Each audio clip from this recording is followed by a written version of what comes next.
Hello, welcome to Becky's Bookie Banter. Here's Hermione the guinea pig.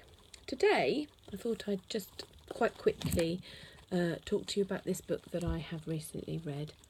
I went to the library and there it was on the shelf, and like a lot of people, I remember when this happened, when poor Rachel Nickell was murdered. And this book is by her son Alex, who was the little three-year-old boy who became very famous, poor little thing, when this all happened. And a lot of people have wondered, I guess, how he got on with his life, what he went on to do. And this basically is that story, how he coped, what he remembers, and what he's gone on to do with his life. So this is his story. It's written very well, I must say. It talks quite a lot about the case, obviously, and more importantly, the police failings, which could have gone on to prevent a lot of other crimes being committed, which is the biggest tragedy of all, really.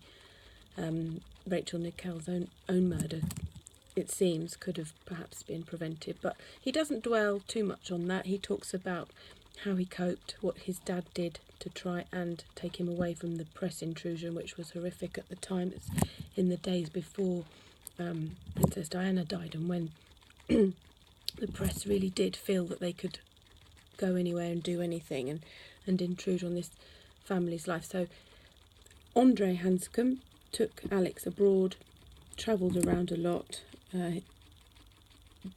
Alex became very, very competent at languages, but this is his story about where he is now, how he got to that point, and how he's able to forgive, which is quite phenomenal. It's definitely worth a read if, like me, you remember the case. I think most people do. I was 16 at the time, and it was just very, very tragic because she was only 23 when she died with a little boy. Yeah, it was, I mean, I wouldn't say it's an enjoyable read, but there it was on the library shelf, and I picked it up and started reading, and then I was hooked. So it's informative. It's quite interesting in terms of the law, and it's quite reassuring because little Alex has gone on to, it seems, to become rather a well-rounded and happy person, and so for that reason alone it's worth a read. So I would recommend this for those people who like biographies, I guess, real life stories.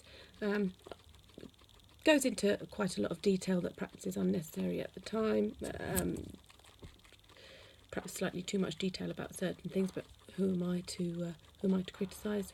I read it, I enjoyed reading it as far as you can with a book like this, and it's really reassuring to know that he's okay.